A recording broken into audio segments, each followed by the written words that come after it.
रामपुर गांव की संकरी गलियों में एक छोटी सी झोपड़ी थी जिसमें गंगा अपने इकलौते बेटे रवि के साथ रहती थी।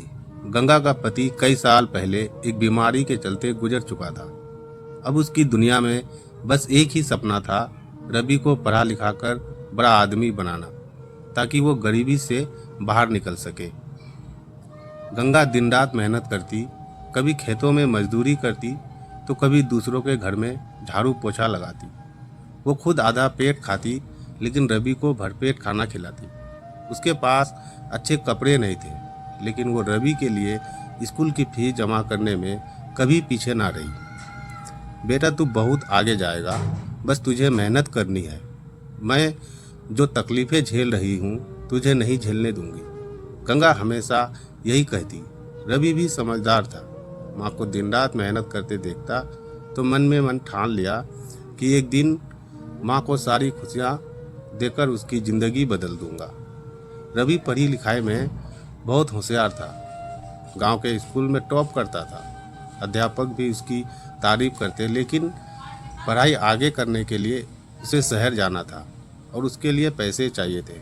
गंगा ने अपनी आखिरी जमा पूंजी भी निकाल दी। जो थोड़े बहुत गहने थे वो भी बेच दिए। यहाँ तक कि उसके पास 2 बकरी थी, उसे भी बेच दिया ताकि बेटे का दाखिला शहर के कॉलेज में हो सके।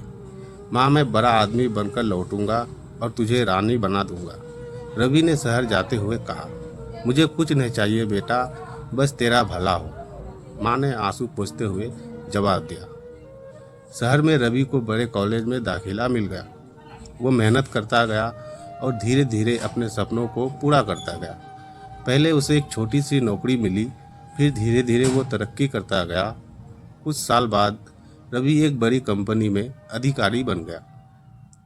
जब उसके पास गाड़ी, बड़ा घर, महंगे कपड़े थे, लेकिन उसके पास समय नहीं था।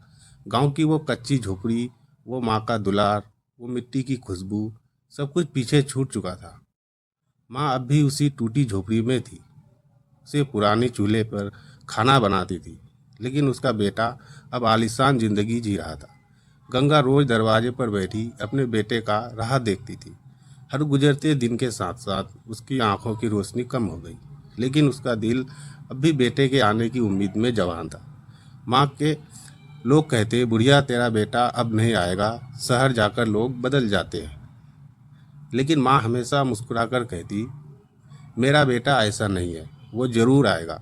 रवि कभी कभी फ़ोन कर लेता, लेकिन काम ज़्यादा होने के कारण सालों से माँ से मिलने नहीं गया।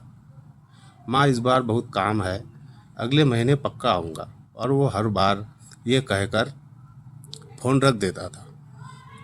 एक दिन रवि ऑफिस में मीटिंग कर रहा था, तभी गांव से फ़ोन आया, तेरी माँ नहीं रही। ये सुनकर उसकी आंखों के सामने अंधेरा छा गया। वो बिना कुछ सोचे समझे भागा, फ्लाइट पकड़ी और सीधे गांव पहुंचा।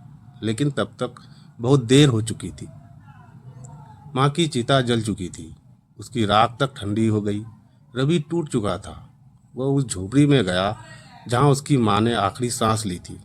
कोने में माँ की पुरानी साड़ी पड़ी थी, जिसके कई पर्दे लगे थे। एक थैली में कुछ पुराने सिक्के रखे थे, शायद अपने बेटे के लिए बचाए थे। दीवार पर एक पुरानी चिट्ठी थी जिसमें माँ ने लिखा था, बेटा तेरा इंतज़ार करते करते मैं थक गई, लेकिन तुझे तकलीफ़ ना हो इसलिए तुझे बुलाया नहीं। तुझे कामयाब देखना ही मेरा सपना था और अब वो पूरा हो गया। चिट्ठी पढ़ते पढ़ते रवि वहीं ज़मीन पर गिर गया और फूट फूट कर रोने लगा। अब उसके पास सब कुछ था, धन दौलत, रुतबा, शान और शौकत, लेकिन जिस माँ के लिए वो सब कुछ करना चाहता था वही इस दुनिया में अब नहीं थी। कामयाबी कितनी भी बड़ी क्यों ना हो जाए, माँ बाप से बढ़कर कुछ नहीं होता।